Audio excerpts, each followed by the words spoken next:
Quiz time! Piliin ang tamang sagot. Unang tanong, ano ang sagisag panulat na ginamit ni Dr. Jose Rizal?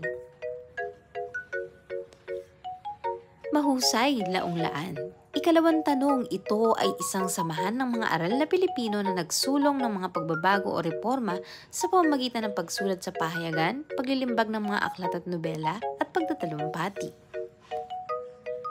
Magaling, kilusang propaganda.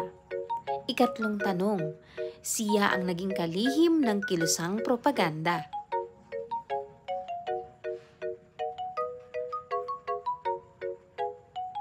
Tama, si Mariano Ponce.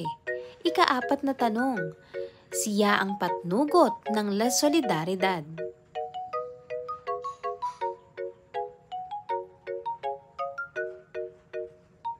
Magaling, Marcelo del Pilar. At panghuling tanong, siya ang tagapaglathala ng La Solidaridad.